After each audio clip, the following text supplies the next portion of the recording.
Hey everyone. My name is Horsefacts and I work on Farcaster. I'm here today to talk about building embeddable Ethereum apps using Farcaster frames. So Farcaster is a decentralized programmable social network built on top of Ethereum. And this is what it looks like right now. It's basically a feed-focused short text social network. You can create a profile, you can follow people and topics you're interested in, post things like text, images, links, and video. It looks a lot like Twitter, but it's purple. And if you squint, it might look a little bit like Instagram or Facebook or Reddit too, because it's built on most of the same social primitives. Things like your identity, your social graph, and text and media content. Just curious, like how many folks here are on Farcaster? Okay. How many are like daily active users of Farcaster? Cool. And how many of you have built a frame already? Okay, cool. So yeah, at Farcaster, we're building social networking as an open protocol. That means that your account and identity live on-chain as something that you actually meaningfully own. It means that your data and social graph are stored and replicated on an open peer-to-peer network that can't be shut down like a private API. And it means that Farcaster clients are something we design and build with programmability in mind so that you can build and distribute apps permissionlessly. So David actually already gave us a really great intro to frames and what they are. But I'll give you another. Frames are a way to build interactive apps that are embedded directly in the Farcaster social feed. So here's an example, and this is kind of the demo we'll be using today, which is a little game called Yoink. If you're building an Ethereum app, it can be pretty difficult to get that app in front of users. They have to find your app on the web or on social media. They have to click through to the app, open a new page, connect their wallets, sign in, and only then can they do something interesting. I think most builders in this space have had this experience. It's like, can be really hard if you've built something just to get it in front of users who have a connected Ethereum wallet. So frames help solve this problem by helping your app get distribution. They enable you to embed interactive calls to action and Ethereum transactions directly in the Farcaster social feed so you can reach users where they are. We have right now around 50,000 daily active users on Farcaster, and creating a frame is a great way to reach them. We wrote the first frame spec back in January, and since then developers have built thousands of frames for all kinds of interesting applications. So apps like Rodeo, Zora, and MoshiCam have built frames that enable you to mint and collect in feed.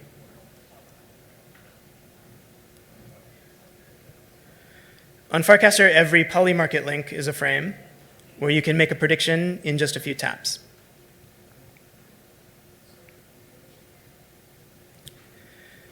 Every mirror and paragraph article is a frame where you can subscribe in one click or even launch a mini app to read articles right in the app. Yeah, let's let that one play for a sec. So yeah, you can open click through to open this mini app and actually browse an article directly in Warpcast. There are frame apps for organizing and managing events that take place in the real world and events that are online, things like meetups and audio spaces. Developers have built frames that facilitate payments, subscriptions, and commerce. And that's just the surface. There's a lot more. Things like polls, media, games, crowdfunding, tipping, swapping, and much more. So if you want to explore frames for yourself, a really good place to find some is this Explore tab in Warpcast. If you tap this globe right in the center of the nav bar and scroll down in Warpcast, you'll find sort of an interactive screen here where you can browse through not just frames, but apps and other things that are built on top of the Farcaster protocol.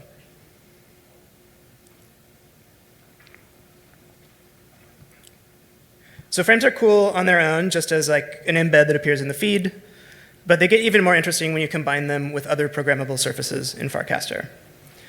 So sort of throughout Farcaster, we've tried to build in places where you can program Farcaster, right? You can build through using APIs and using open standards the ability to build your app into the Farcaster social feed. So for example, developers can build mini apps that interactively add frames from the cast composer. So you can create a poll with Ponder and insert it into a cast on Warpcast. You could search for a GIF to insert from a GIF keyboard, or you could share media like books, songs, and movies with Nook.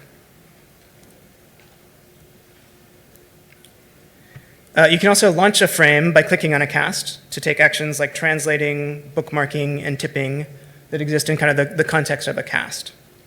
So you can think of this almost like a browser extension for a social network or a programmable like button that's built into the app. A final way you can use frames is sending them in direct messages. So like this event reminder on the left was sent through a direct message. So sort of closing this feedback loop where you can communicate back to the user and send them a frame in a direct message. So we think about frames, actions, mini apps, direct messages, all of these things as developer Legos that we're building on top of Farcaster and into Farcaster clients. And building Legos that enable you to kind of snap them together to extend clients in new and interesting ways and embed your app throughout the social feed.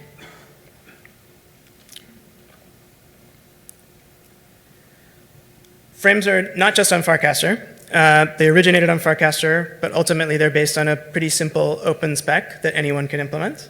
And in fact, David and OpenFrames have extended Farcaster frames to be usable in a bunch of different applications throughout the ecosystem.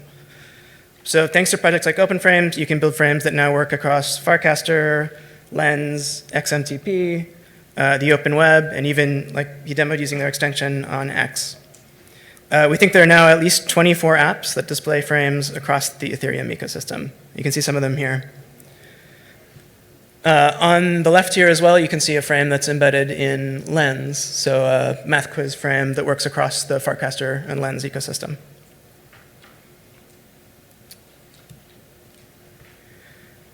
Okay, so we're going to build a frame in today's talk. Let's talk a little bit about kind of the theory behind frames and how they work. Ultimately, they're based on a few old, reliable web standards. The three big ones are Open Graph, HTML, and HTTP. So one thing I think is great about frames is that if you can build a web app, you can build a frame. In particular, I think they're cool because they're permissionless, meaning anyone can build one. They're simple, which also means anyone can build one. And we've seen lots of developers come to Farcaster and kind of build a frame as their first app, right, or their introduction to web programming or Ethereum programming. And in fact, they're so simple you might call them extremely constrained, but I think that encourages creativity. So if you've ever copy-pasted a link from the web and seen it unfurl into a preview image, this was probably thanks to Open Graph.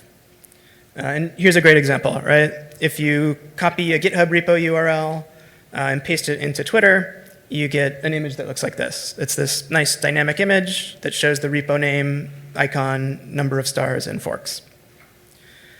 So it's possible for Twitter clients and applications on the web to render this because GitHub includes special metadata tags in the HTML head element of this page. And in fact, here's what they look like. These meta tags describe the image here, the type of the content. Here, this is a website. The title, description of the site,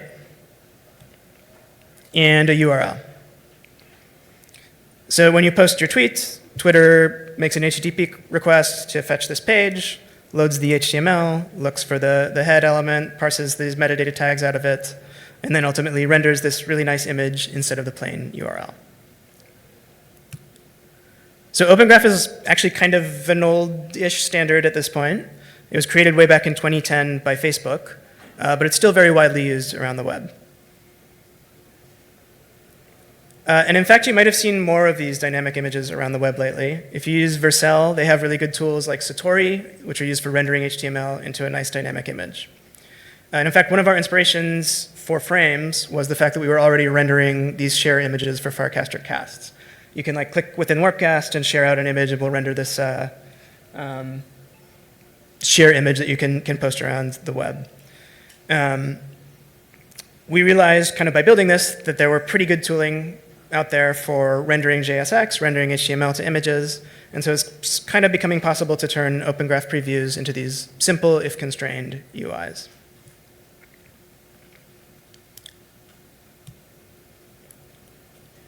Okay, So the big idea behind frames is that we're going to take the sort of static Open Graph metadata and extend it with the ability to define interactive actions and simple UI elements along with static components that you're used to from Open Graph, like an image. But ultimately, it's all the same basic idea. Farcaster client will fetch the URL. It will load the HTML, parse out the meta tags, and render an interactive embed. It's just that if it's a frame, we have happened to add these buttons and actions that define some interactive things you can do with it. So here's what frame metadata looks like. You can see it looks a lot like Open Graph. You can define an image. Think of this as your UI, right? This is kind of your browser canvas in which you're going to build and render your application. You can define simple UI elements. So buttons, you have up to 4 buttons. And you can add a very simple text input. That's it.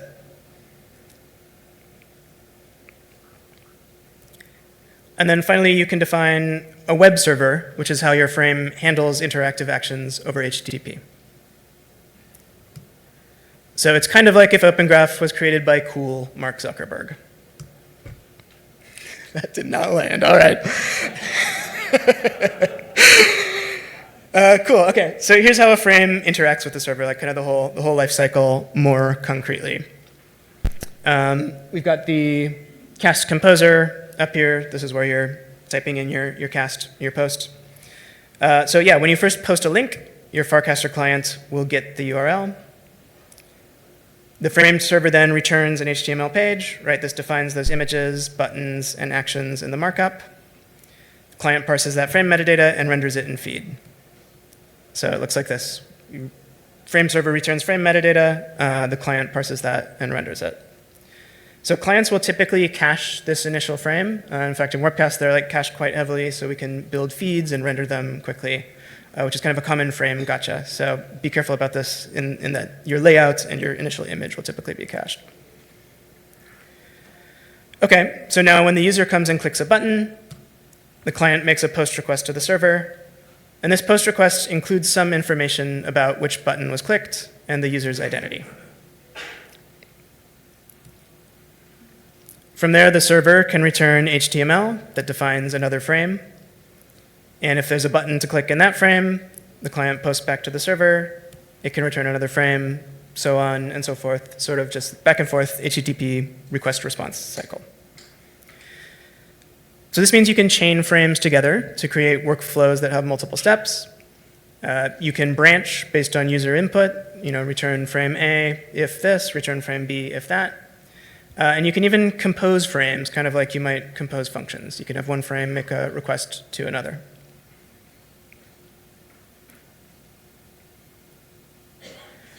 Okay, action types. So you can define this image, you can define these buttons that make particular requests that represent different types of actions. What are those types of actions? So there are a few different ones. By default, clicking a button will make a post request to your frame server, sort of standard HTTP post. There are some other types as well. So you may want to link out, right? Send the user to an external link. You can do that using either a post redirect button or a link button. So which is one of those is a sort of a dynamic link where your server will receive a post request. You can respond with a URL that will redirect the user to. So you can use that to kind of figure out if you want to dynamically link based on some state of the request or the user or whatever. Versus a link, if you just want to add a static link, which is like a pretty common typical use case, you can simply add that as a link button. And then the most interesting one, and the one that we're going to talk about a lot today, are transactions, which make a request to fetch an Ethereum transaction. They get the call data for that Ethereum transaction, and then they forward that to the user's connected wallet. So you can use that to basically embed direct Ethereum transactions, calls to action, directly into a button on a frame.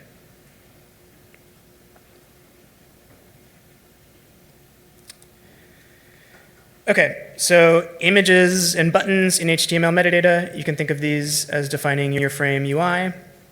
We have HTTP requests made to your frame server that define the actions you can take, the behavior.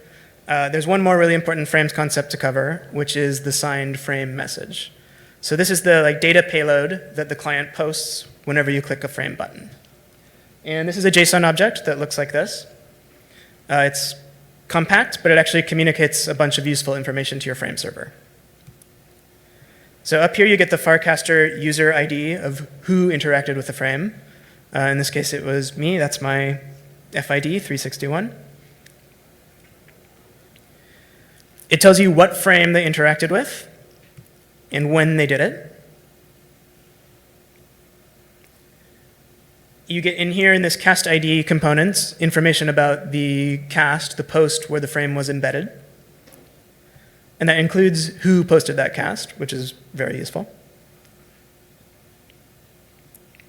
And then, of course, you get which button the user pressed. So you can use this to figure out what they did and then respond to it on your server.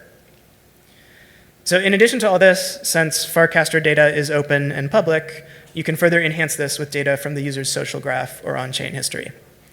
So for example, you could look up whether the user who interacted with the frame is following you, or you could look up their linked Ethereum addresses and figure out whether they own a token, things like that. This last component of the message is probably the most important. So this trusted data field is a hex-encoded cryptographic signature that you can use to verify the data in the rest of the message. So every post, follow, and like on Farcaster is a cryptographically signed message, which is stored on Farcaster hubs. When you publish a cast, basically you're signing a message with an ED25519 key. Hubs will store that message as long as the key exists in an on-chain registry. So your Ethereum account controls your identity. That account can delegate to an ED25519 key, which signs your messages on the protocol. Those go onto Hubs, this peer-to-peer network, which stores all the data. Yeah, this is kind of a diagram of the hub system and how hubs work. So a hub will accept a message if the cryptographic signature is valid and if the key is in the on-chain registry. So frame messages use this same format, which we use for signing posts, signing reactions, signing all the other types of messaging data on Farcaster. You can verify them in exactly the same way, but they're ephemeral. So they're not stored on the network, but you can still verify them in the same way. So this means it's possible to build authenticated experiences that rely on the user's identity. And you can do this permissionlessly without needing an API key or asking the user to log in. And so concretely, the way that you can do this is to interact with an HTTP API that's exposed on the hubs. You can basically grab that grab that hex-encoded signature out of the message data, make a request to a hub API, which will verify it for you. And if you want to do that, trustlessly as well, you could verify the signature yourself, check the on-chain signature, et cetera.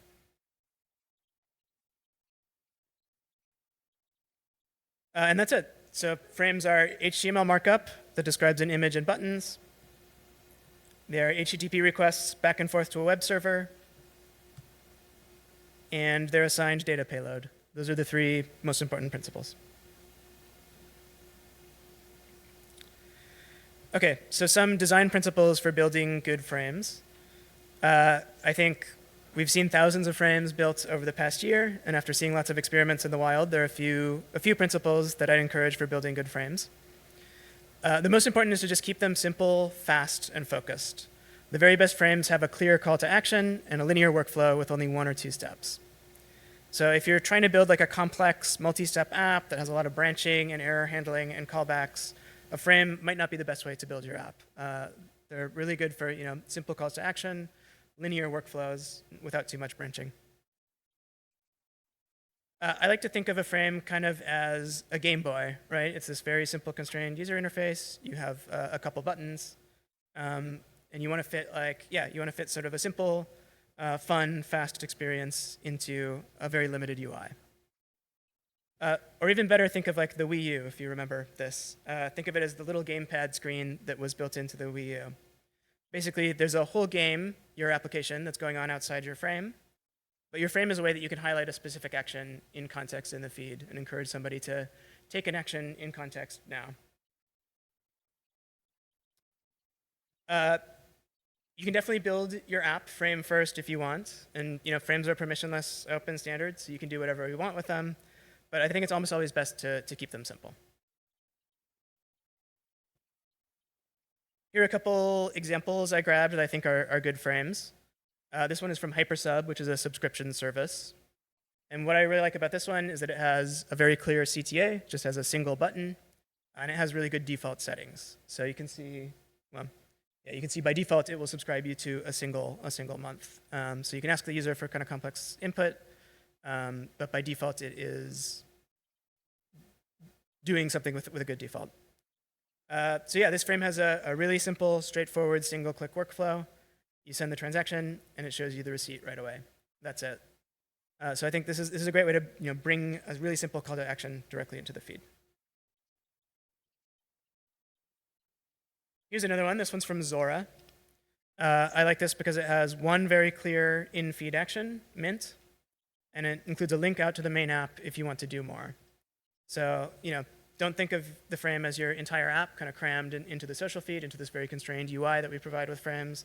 Think of how you can bring the most important actions from your app that exists outside of Farcaster into the frame and kind of put those in front of people. So Zora also really makes nice use of the image. They're showing the number of mints and comments dynamically. This can be kind of tricky to get right because of the way frames are cached, but we will respect cache headers, and you can build dynamic frames that kind of regularly update and show things like the number of people who have minted, the number of people who have interacted. Yeah, I'd describe this as kind of an advanced technique, so practice a bit with frames before you do this, but it's a great technique if you're careful about how to do it.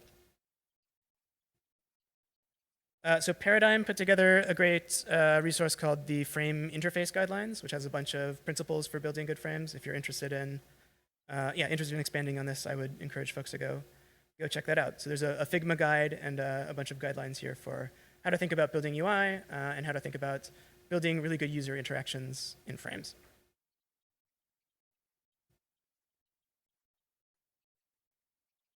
Okay, a few common gotchas. Frames in general are really simple. I think there are a few common difficulties and gotchas that we see with lots of people who build them. And the three big ones are performance, large images, and caching. So first up, performance. Frames need to respond in less than 5 seconds or they'll time out. And especially if you're using a serverless tool that might have a cold start, this can be kind of difficult sometimes to fit your app within this timeout. So ideally, you should cache and index as much data as you can. You should add loading frames like interstitial states if necessary, if you're loading a transaction and waiting to load the hash or looking at the status of a transaction on chain. And yeah, if you're using something like Vercel, a serverless deployment where you might have a cold start, be careful to try to keep that warm and keep that as responsive as possible. The second common gotcha is large images. So we do enforce a 10 megabyte limit on image size. If you're not careful, you can exceed that easily. The other sort of more subtle but common gotcha here is building very complex user interfaces using some of the main frame frameworks. So Frog and Frames.js, which are the two main frame libraries, can have trouble rendering very complicated JSX that has a lot of components. Third pretty common gotcha is caching. So your initial frame will always be cached by clients, and that initial image will be cached according to whatever cache headers you send down to the client. So it's possible to build frames with dynamic images, but it can be tricky to get right. Fortunately, there are good tools for testing this out. So Warpcast provides a frame validator tool that can show you your cache headers. We're going to look at the Frames.js debugger as well when we build out this frame shortly. So those are good ways to kind of experiment with and watch these gotchas. Above all, though, with all three of these, I think just keep it simple. Keep your images simple. Keep your applications simple. Try to think about what is the one action that you want to bring in the feed if you're building a frame. Okay, so that's theory of frames. We're going to try and build something here. Just move over to doing some live coding. Frames are simple enough that you can use any web framework to build them if you like. But today we're going to use Frames.js, which is a library and tool for building frames in JavaScript and TypeScript that works on top of a bunch of different web frameworks. In this example, we're going to use TypeScript, Next.js, and React today, but it plugs into a bunch of different frameworks, and so you can sort of use it with your tools of choice. We're also going to use a few ecosystem tools. So we'll use VM to read and interact with a smart contract. We're going to use Nanar, which is a Farcaster API service to enhance our app with Farcaster social data. And we're going to use Ponder, which is an indexing tool for Ethereum contracts. Okay, yeah, and the goal today is to build a really simple game that interacts with a smart contract. It's a capture the flag game called Yoink. Here's what it looks like. So in Yoink, you can see who currently has the flag. You can yoink the flag from them, and when you yoink it, you will get a token in your wallet. So we'll track the number of yoinks that have happened to build a leaderboard, and then we will enhance the context of the game with Farcaster data. All right, hopefully this goes well. I'm going to switch over to live coding from here. But if you want to follow along, you can clone this repo from GitHub to get up and running. And yeah, let's give it maybe 5 minutes for folks to grab this repo and get set up if they want. In the meantime, maybe we can take questions.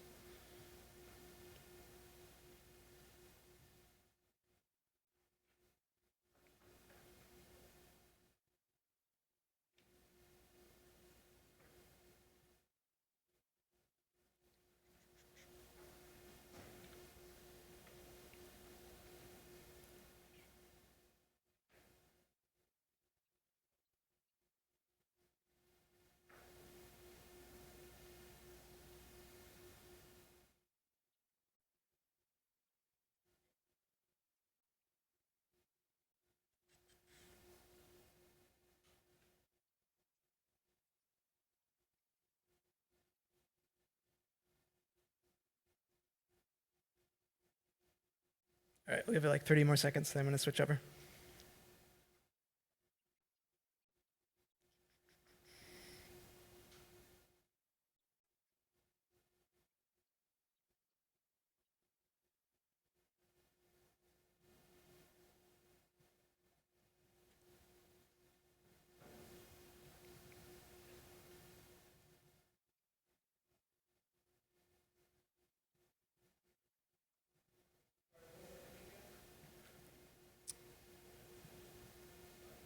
Here, I'll put it back up for a sec.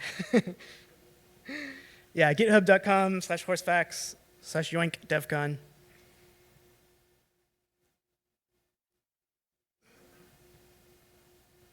I can maybe cast it out on Farcaster too if you're following me.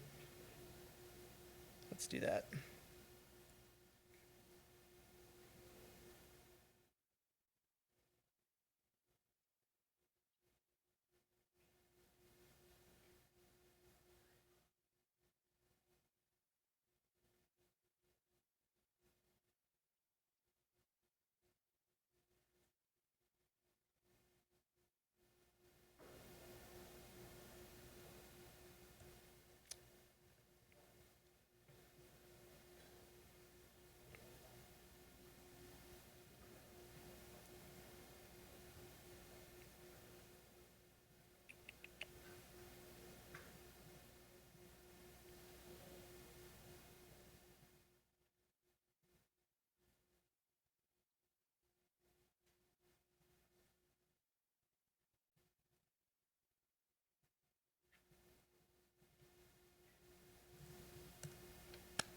Cool. All right, praying that the network holds up here.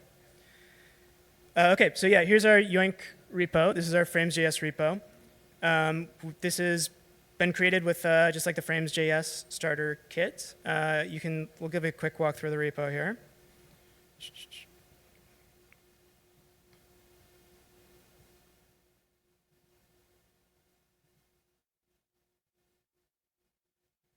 Okay, so if you pulled it, you'll want to just run yarn to install dependencies, and then you can run yarn dev to spin up the frames.js debugger and test server.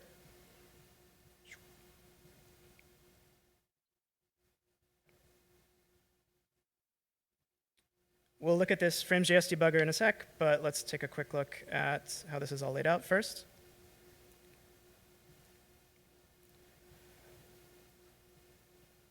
Okay, so if you've used Next, you'll see like this is the structure of a pretty typical Next app. We have stuff here in app, which will define routes within our application. We have some components, a frames folder here, which will create a /frames route. And then we have this global stuff like our global layout and our home page. We've based this on the frames.js starter kit, which has this really, really useful set of examples out of the box. So if you look in this folder here, examples, you'll see sort of worked examples for lots of interesting and different things you might want to do with frames. So here's like the most basic frame, caching, building composer actions, dynamic routes, error handling. So if you're poking around in this repo sort of as we go, this is a really good resource to go look at how to do different things with frames.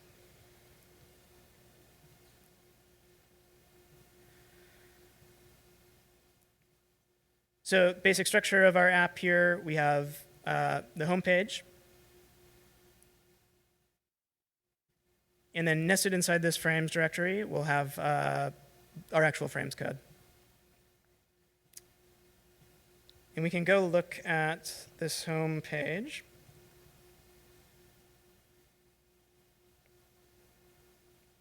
Over HTTP.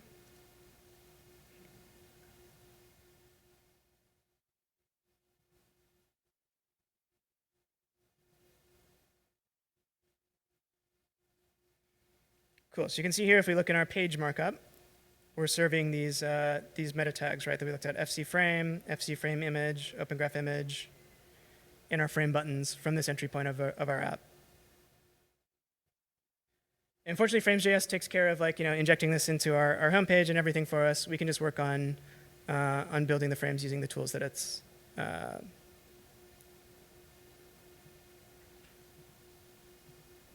provided here in this frames directory.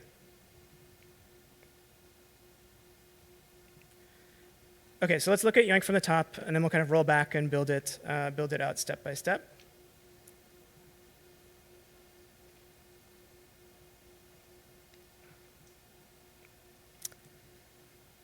Here in this frames.ts file, we're kind of defining the configuration for our frames application. So a base path, which is like where we're going to mount the frames. We can define sort of all the configuration for the app here. Go check out the frames.js docs for all the details on how this works. We can define things like middlewares. So if we wanted this to be compatible with other frame ecosystems, like Lens or XNMTP, we could add middlewares here that extend it to be compatible with other ecosystems. And then here's our entry point frame route. So frames route.tsx.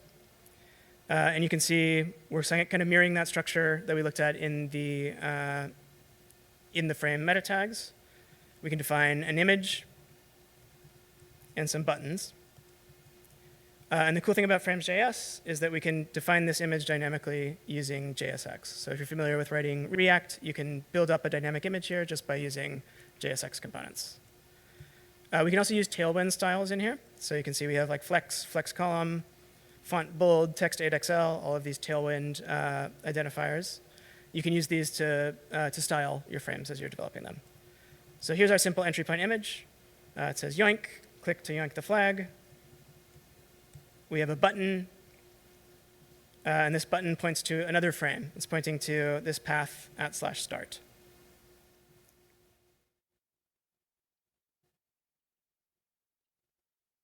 So you can see we're going to build out a few different components here, a few different routes within the frames. You can think of sort of each of these subdirectories as a separate frame. So here's the start frame. When you click this button, it's going to post to the start frame. And we're going to want to define a route handler to handle that.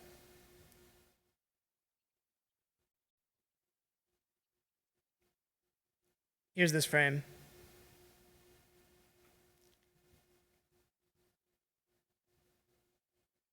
OK, so yeah, let's just step through this in the frames debugger. So when you run yarn dev, this will spin up this local frames.js debugger, which you can use to browse and view your frame.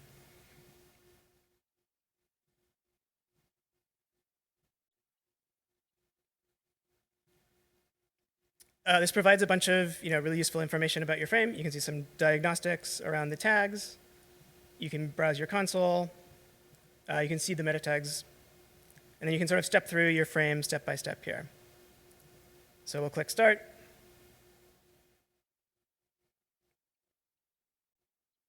Oof, OK, network connection is working. It's going to show us who currently has the flag.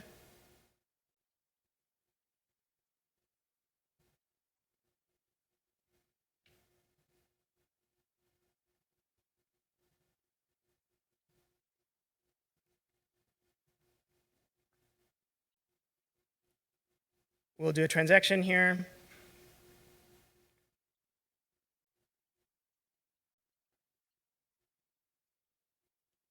I've yoinked the flag.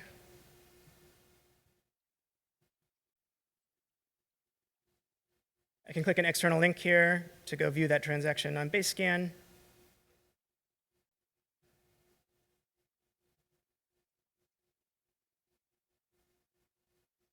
And then we've got a simple leaderboard here that shows who has yoinked the flag, their addresses, and how many times. OK, so that's the idea. Let's go through and build this up step by step.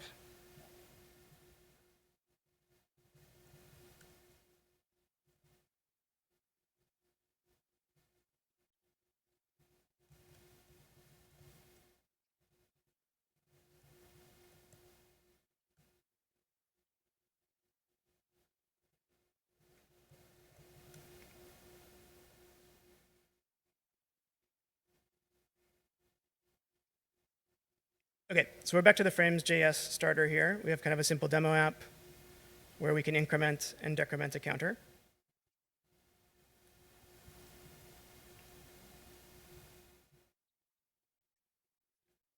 Let's start by just building like the start page for our frame.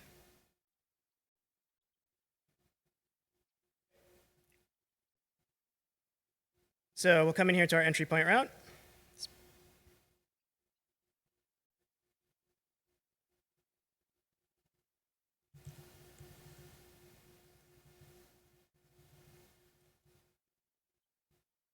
Let's just define some simple text in here.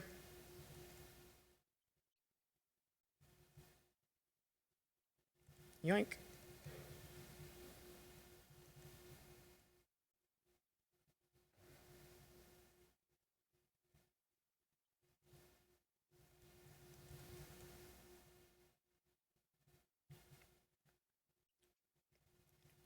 We'll remove this text input, remove these buttons.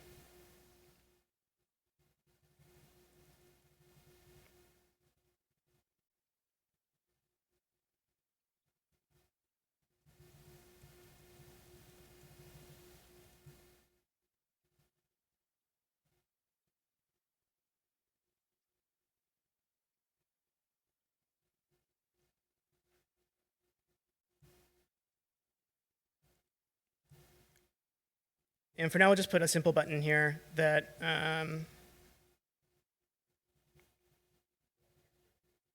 thank you. Yep. OK, so this is just a simple button that points back to the initial frame. So to start, this is not going to do anything.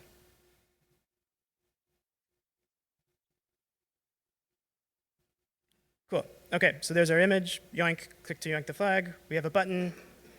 We can click to start. This is just like posting back to our same initial frame, so it's not yet doing anything.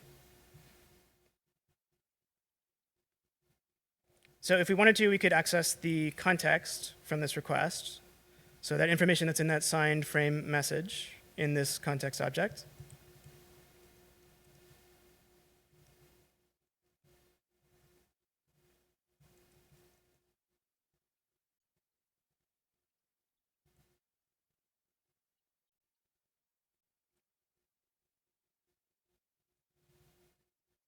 So we could show, for example, which button was pressed.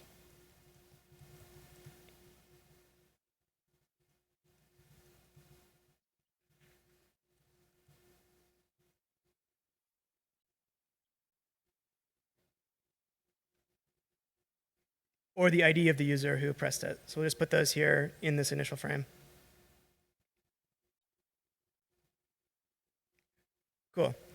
So you can see, right, there's no value here in this initial request, because that's just the GET request that loads the initial frame.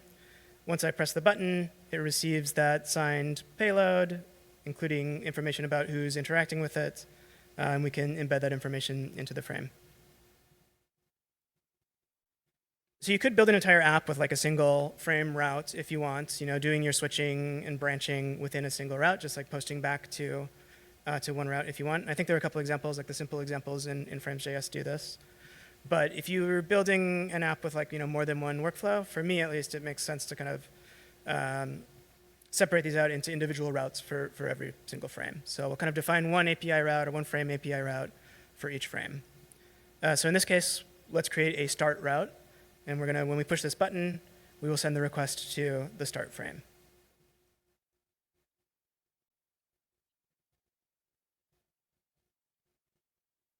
All right, so we'll create a directory in here with a route.tsx. I'm just going to copy paste our start frame.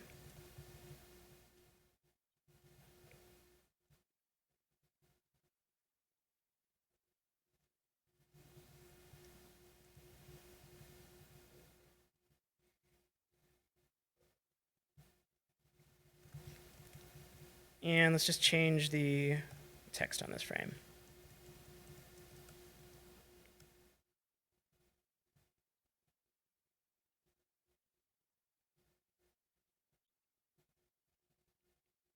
OK. We need to update this one to point to this new route.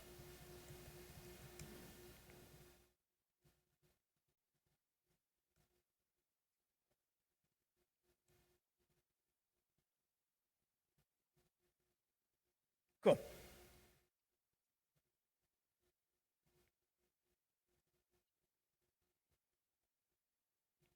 Let's remove this context data.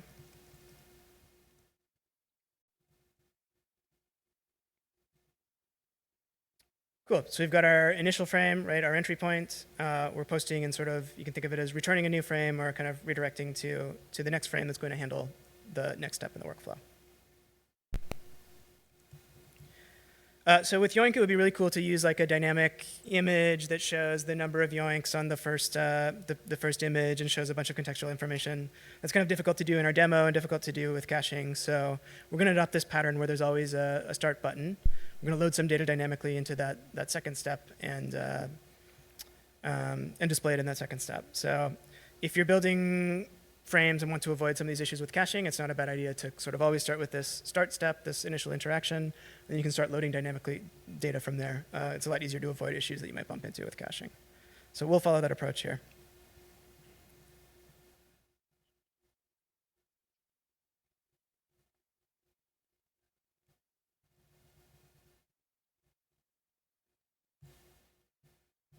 OK, so in the second frame, ideally we'd like to show some on-chain state about the game. Right, we're going to want to show the current user who has the flag, like the number of yoinks that have happened in the game. And to do that, we're going to need to read some of that on-chain state from the contract.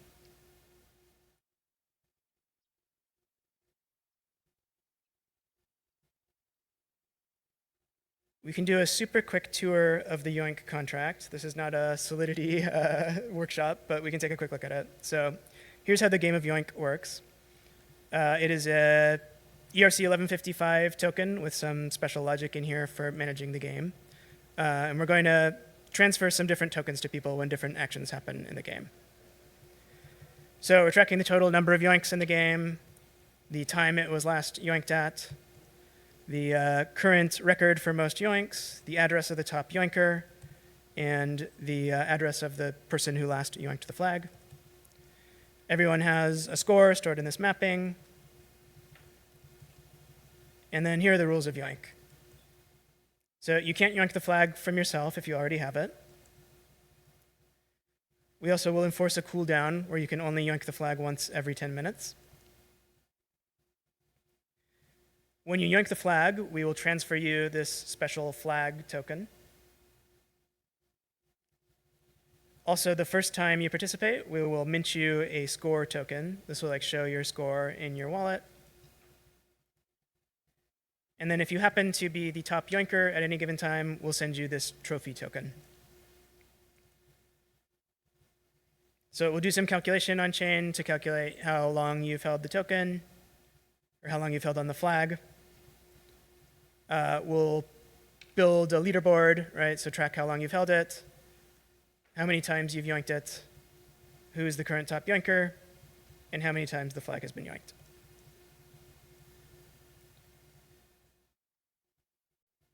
We have some helper functions in here for generating on-chain SVGs. So these tokens have a nice little on-chain image.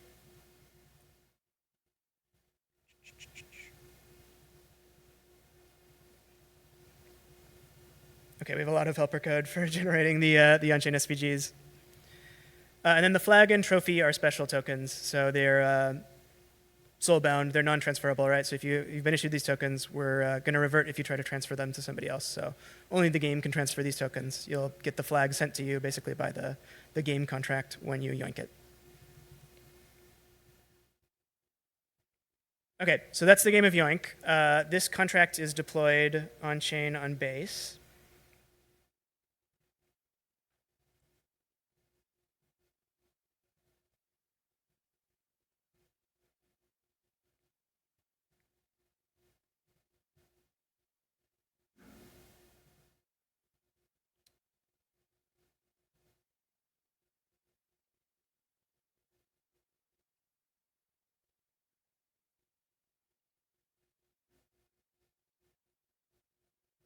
Okay, we'll give up on that. But yeah, it's deployed on-chain on base, and we can, you could interact on Etherscan, right? You could go to basescan and call the yoink function to play the game.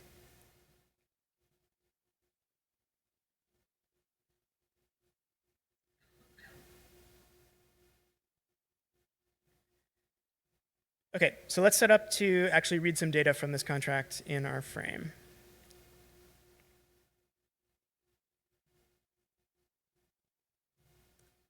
And to do this, we'll use VM. I'm going to add some helpers in here.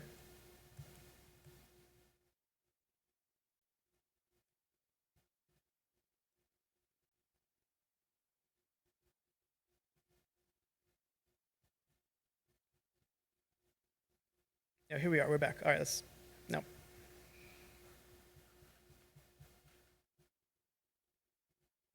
Okay, so we'll grab the contract ABI. Let's add it here.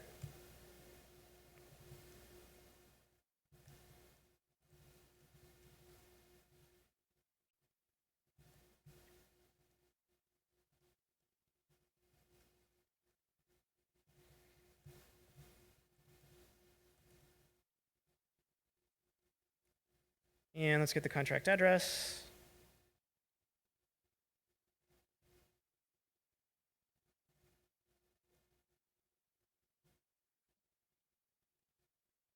Cool.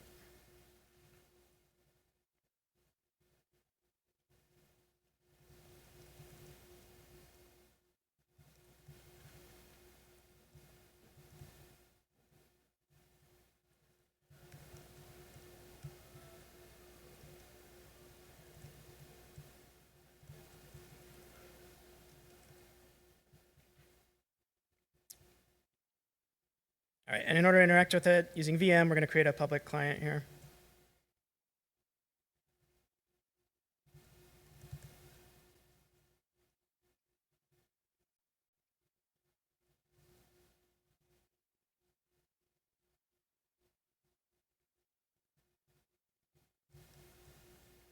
Connect it to base, and we'll use the HTTP transport by default.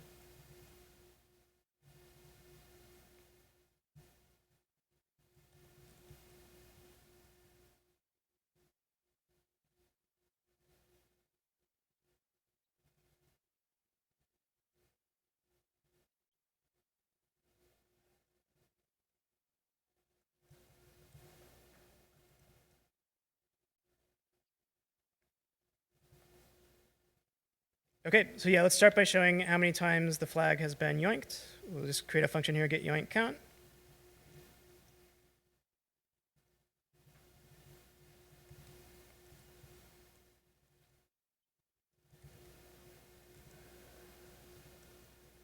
And we'll read our contract.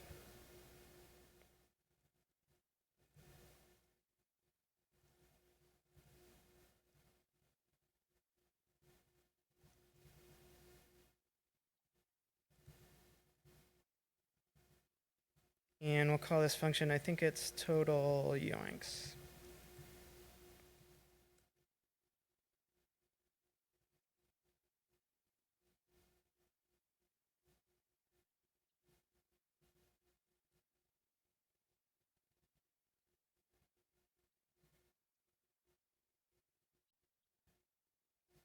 I need to crib from my notes here, hold on.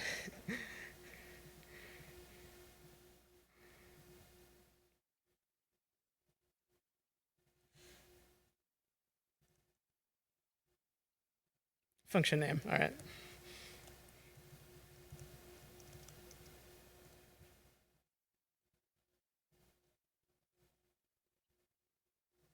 Cool. So that should be what we need to go read data from the contract on chain. Let's go back to our frame handler here.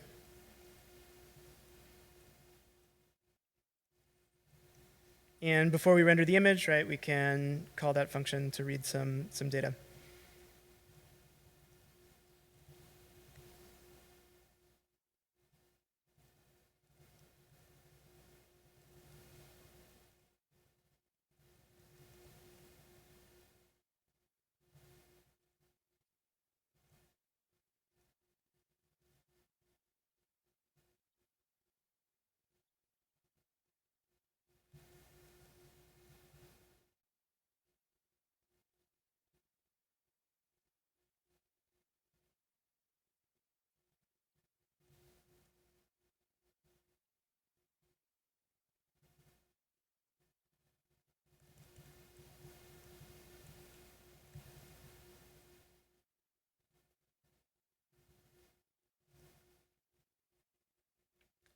Okay, so that's going to return total yoinks as a big int. We'll want to convert that.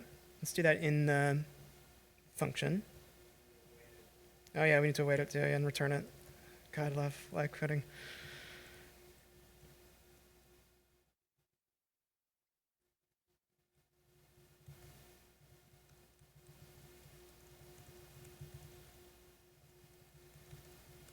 So we'll just convert it to number there and return it.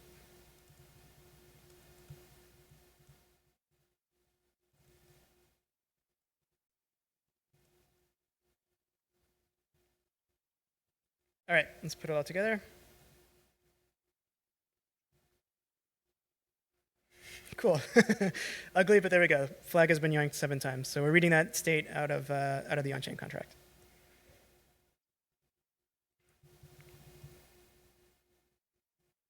So next we'd like to show who currently is holding the flag. We can add a similar function here.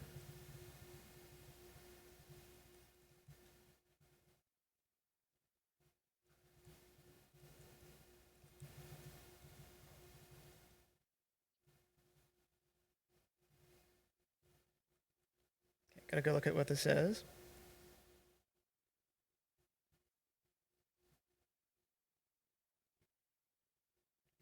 Okay, this is the last yoinked by address, so this will show us who is currently holding onto it.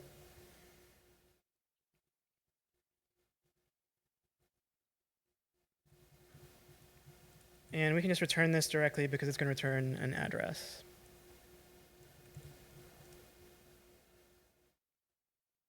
Yeah, cool.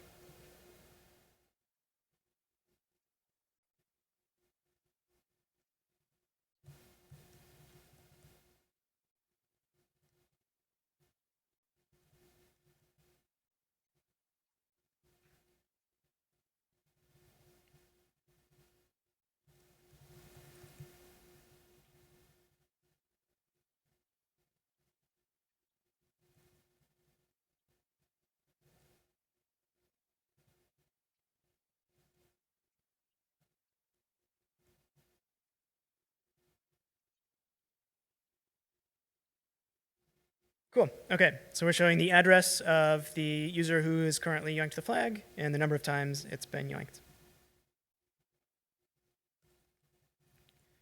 So yeah, our UI kind of ends here, right? We're not doing anything after this point. Let's do 2 things. Let's add a back button. So you can go back to the initial state.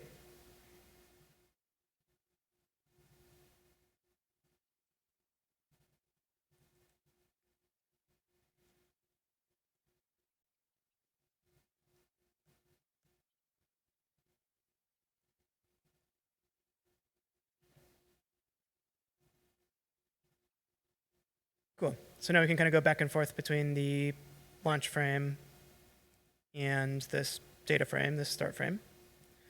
That's pretty boring though. What we actually want to do is be able to trigger a transaction here, right, to yoink the flag.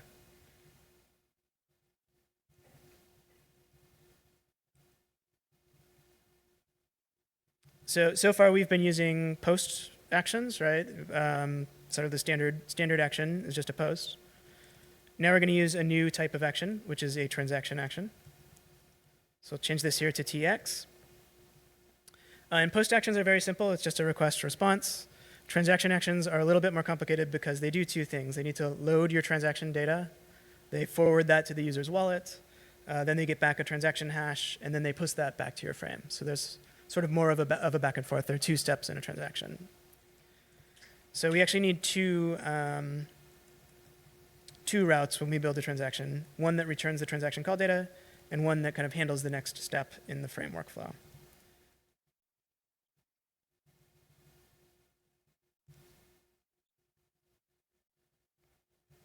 So the target of this transaction action is going to return the call data, and then the post URL is going to be the action that handles the response.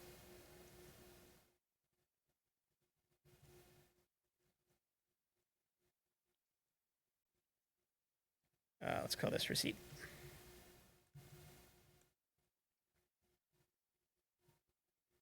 All right, so two new routes. Let's go create those.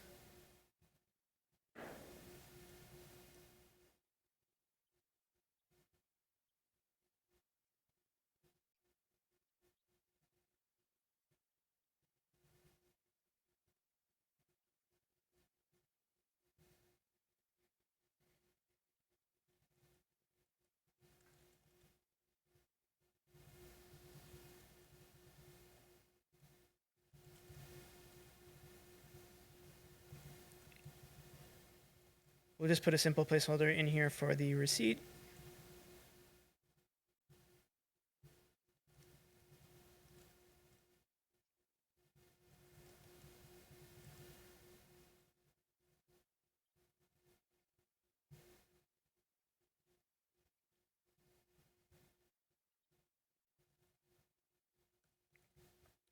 Okay, and then this TX data handler is going to look a little bit different because it's returning JSON about an encoded transaction. And in fact, I'm going to crib from the examples here to look up how to do this. So there's a good one in here. Transactions. You can see it has a similar structure, TX data.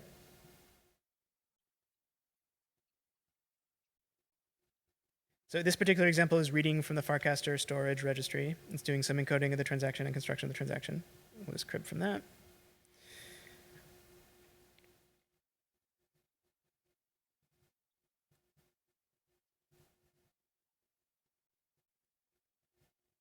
So our Yoink contract is very simple, though. We're just making one simple call to a function that has no arguments, so we can avoid doing some of this setup.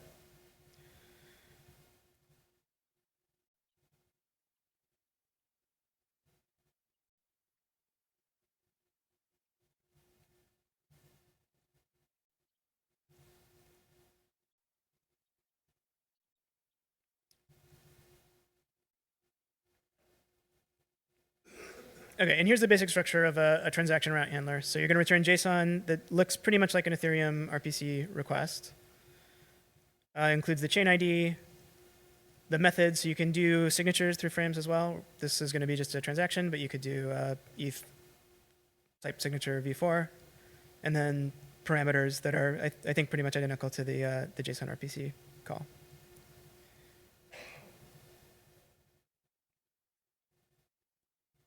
Okay, so in our case, we're going to use the Yoink ABI.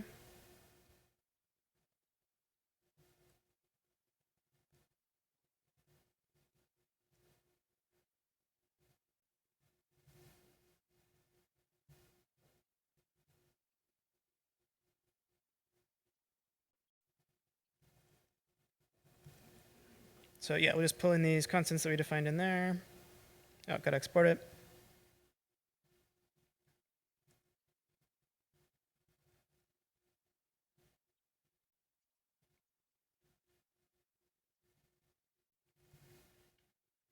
We're going to call that contract address. Let's skip data for now. And no value with this transaction, so we're just going to need to construct the encoded call data to call the contract.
All right, cool. So we can just use this VM helper.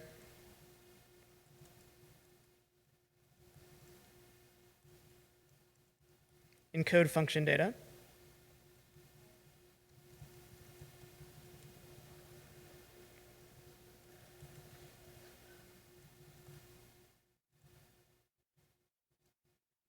We can pass it the ABI of our contract, the function name that we want to encode, and get back the encoded call data to call a particular function on that contract.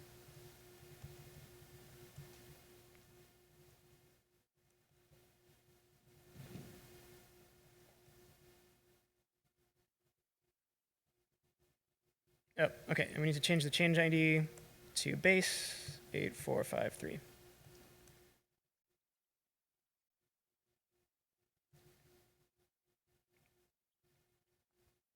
Okay, so that's our transaction handler. Our receipt handler is empty right now, but I think this will just work as it is. Let's give it a try. Famous last words.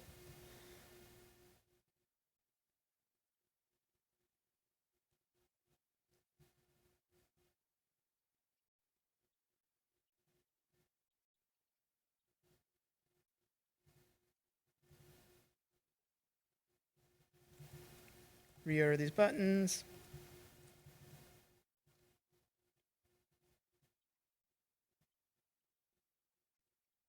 Cool. So yeah, you can see the little lightning bolt here indicates that this is a transaction button. And hopefully if we're configured right, we can click this and something will happen. Sick, there we go. So yeah, this is prompting me in my connected wallet. You can connect up here in the Frames.js debugger, connect up to your own wallet here and trigger transactions.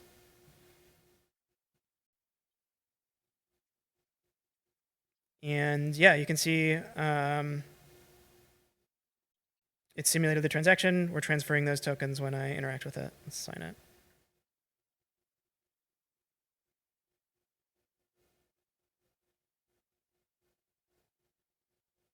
Cool. Okay, and then we've hit that that second route, right, that we defined. You can see we see the transaction receipt handler route, so that's returning the receipt handler frame.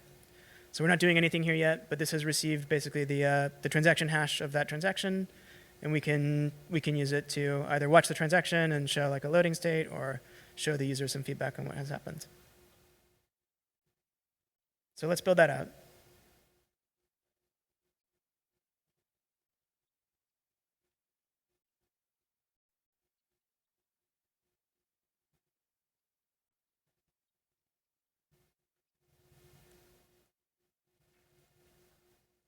So inside our context, when we're handling a transaction callback, we can access the transaction ID,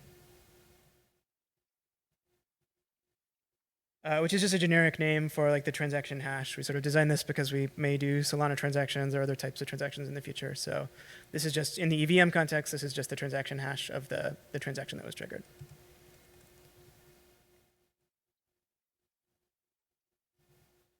And while we're at it, why don't we add like a base scan link in here as well?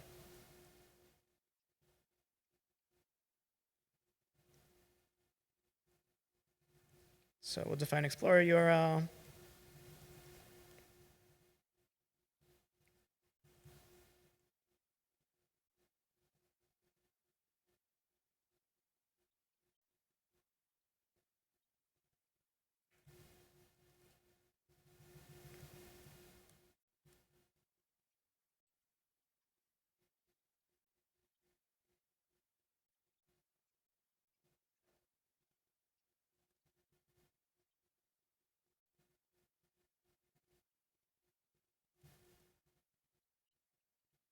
So this time we'll use a new action, a link. This is just a static link out to any URL. And we'll put that Explorer URL in here.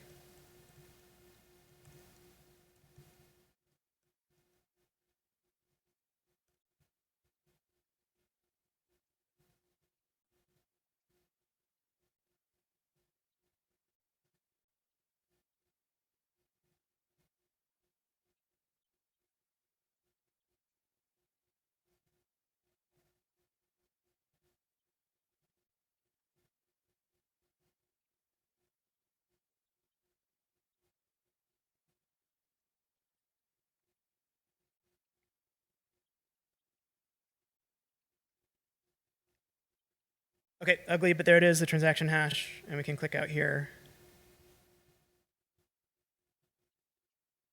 and view the transaction on Basescan. Great, cool. So somebody's already playing Yoink on chain. That's great. I've yoinked it from someone else. So that's very useful because we have some rules in the game, right, that you can't yoink from yourself, and you have a timeout, right? So that's good. We haven't implemented handling those yet, so it might have reverted otherwise. Cool.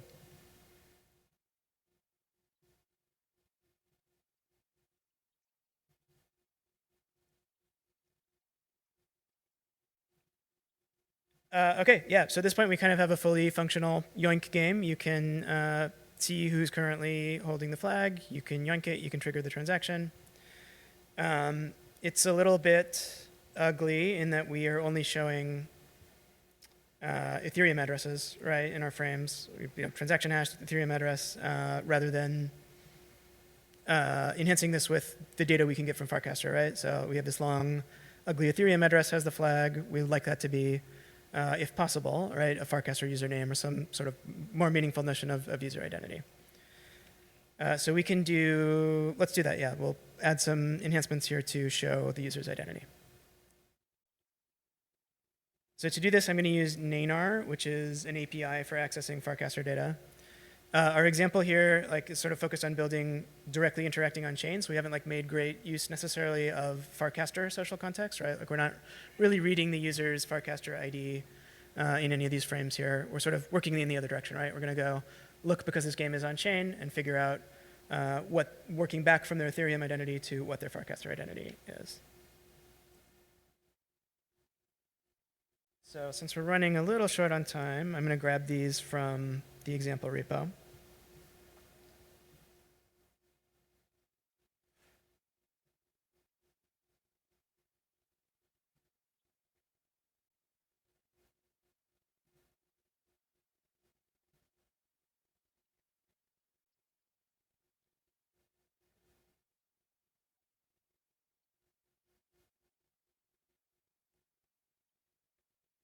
Okay, so we built out a few functions here. Let's just copy paste this.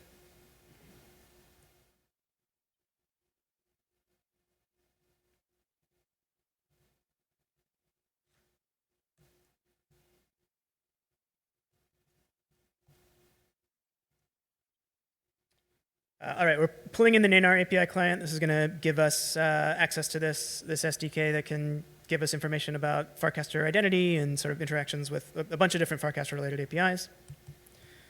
We'll set up a client and have built out some utility functions here, right? So one of these lets us fetch Farcaster users by their associated Ethereum address. So we can use that basically to say when we have an address, let's convert it to a user.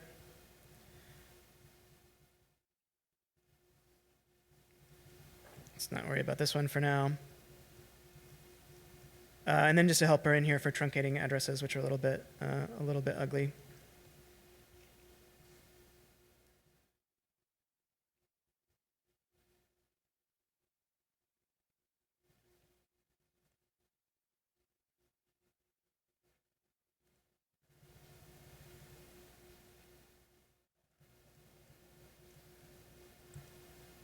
I think we have a special API key. If anyone else is building here too, you can use Nanar Devcon 2024.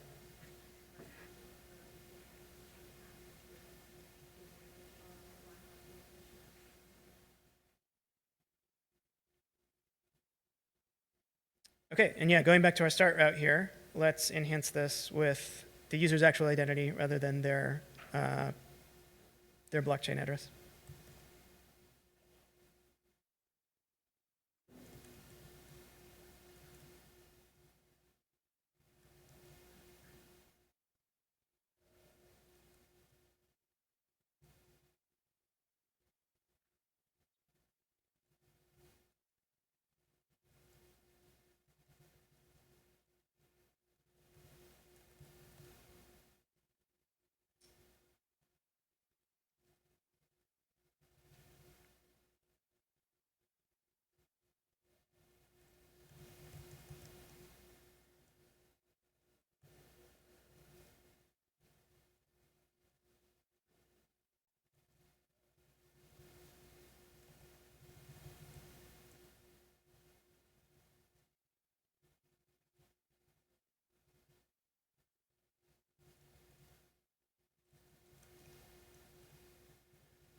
Cool. Okay, so yeah, we grabbed that Ethereum address. We used the Nanar API to look up batch lookup users who were associated with that address and their Farcaster identity, and got back a username here, rather than showing their on-chain address. You can see that was pretty slow, right? I think it's not just the network here, right? We're making like multiple async requests here to go make an RPC call to read on-chain data and to go out to the Nanar API and make an API call there. So we're probably like kind of at the limit of what this frame can handle in terms of the timeout if we want to keep it responsive. One thing we can do is, at the very least, is do that action concurrently, right? So we can use promise all or something to make that a little bit more performant.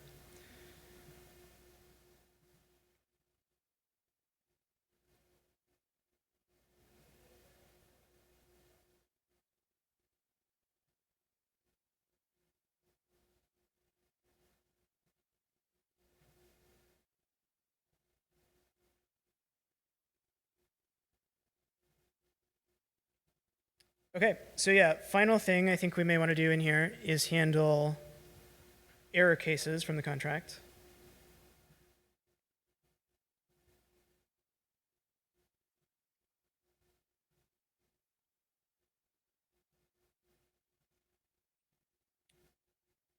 Which I think may be what's happening here. I've been timed out, right? So I recently called yoink with this address, but right now I've been rate limited, right? I can't yoink for another 10 minutes. So we're not handling that well right now, right? This is just crashing. So let's catch that custom error from the contract and display a nice message back to the user.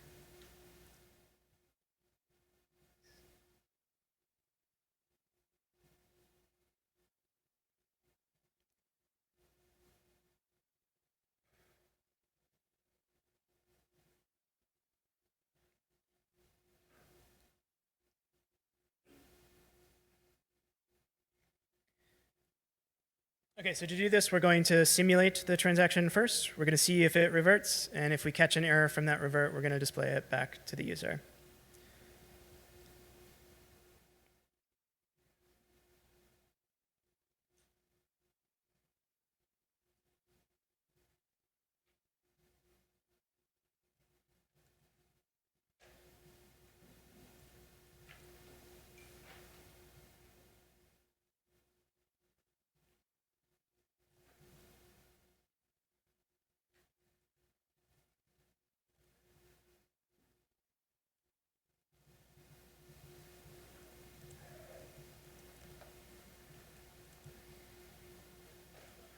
All right, so we can use this helpful simulate contract function from VM to simulate the contract call. We'll just create a helper here. Let's import address.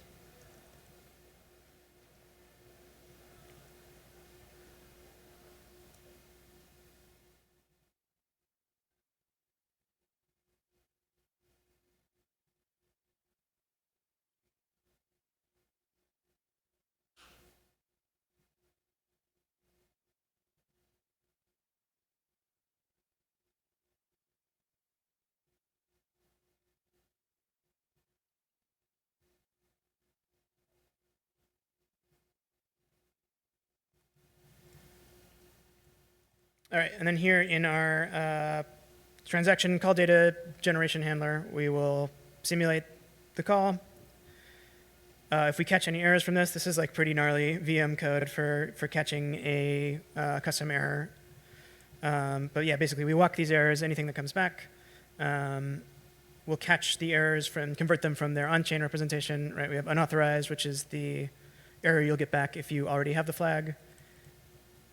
And slow down, which is the custom error that you'll get if you're rate limited. And just convert these to nicer, more human readable errors.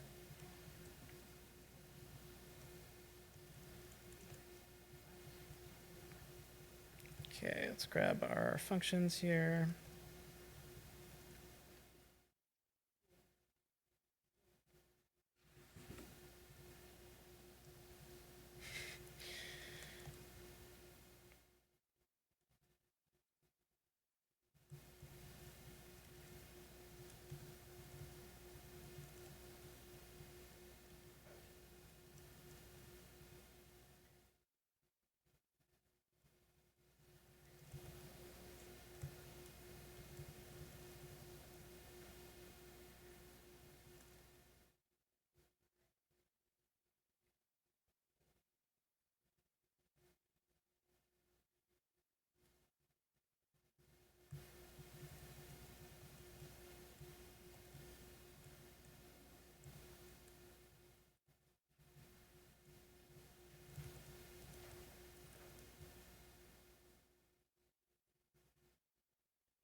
Cool. So yeah, within a frame context, you have the ability to return an error to the user, which will sort of show up in a toast in most clients.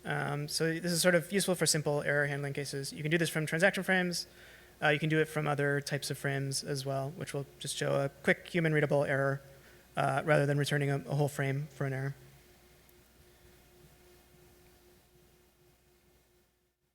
All right, let's give this a try.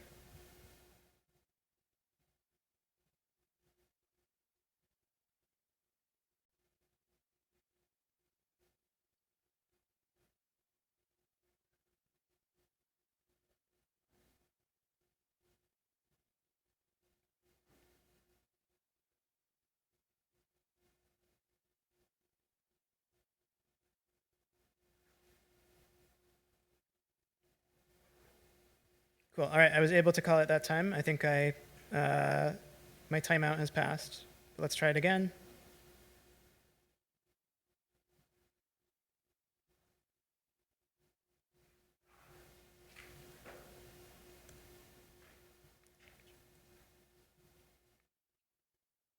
Cool, there it is. So yeah, you can see it's a little difficult to catch sometimes in the frames debugger, but yeah, here we've converted that error, right, from the on-chain, sort of difficult to read custom error, concise custom error, into something that a user can read. You have the flag, you can't yoink from yourself.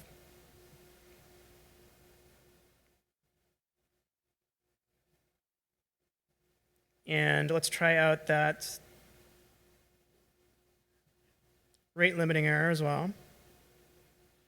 So I'll change addresses.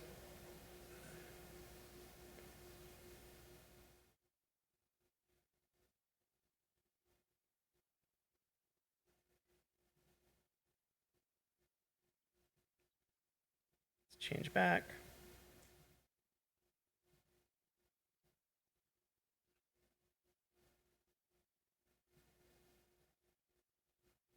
Cool, and there's our second custom error. You're yoinking too fast, try again in 520 seconds. So we could convert that to a nice human readable date would be nice to do. But yeah, that's sort of the principle there. We're converting those on-chain, difficult to read on-chain errors into a nice human readable error message here. Okay, final step in here. I'm not going to implement it since we're running out of time, but let's just take a quick look at the code. So the last thing in here is to build out a leaderboard.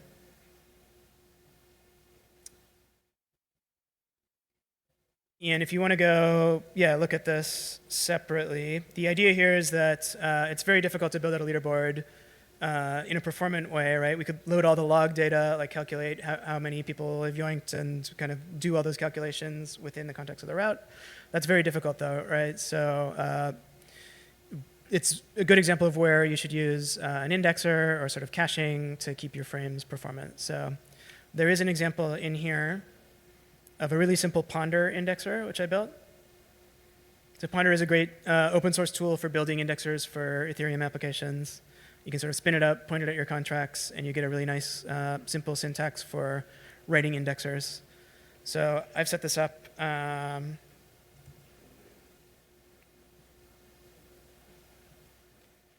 as sort of a separate API service here that we can use to read the leaderboard and read recent activity.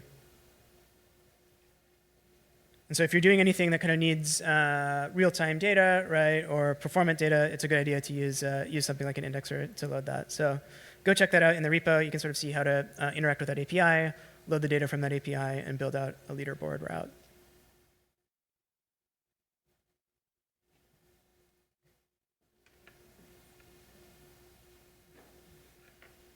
Okay, last step here. Let's look at the actual live app. So if you go to the repo and look at the code, this is the one that's deployed. And we'll put it all together and post this game.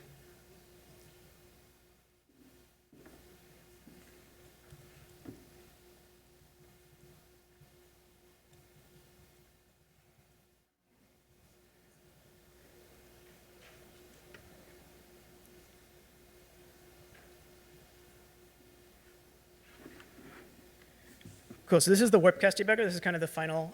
Yep.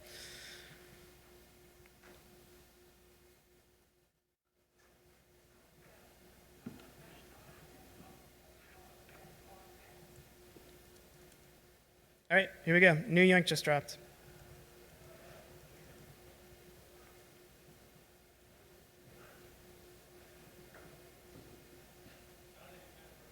Cool, and there's the final game. So go find that on Warpcast, check it out. Yeah, happy yoinking, everyone. Thank you.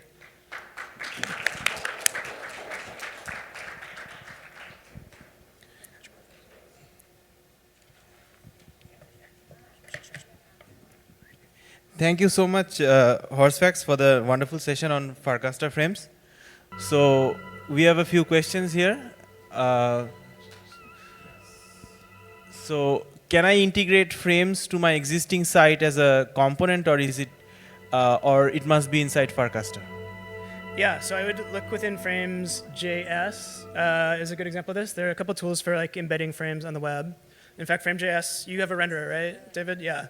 So frame.js has a renderer tool, like a library that you can use to render frames outside of Farcaster context in like a general web context or other contexts. So the answer is probably yes, you can embed them in other applications.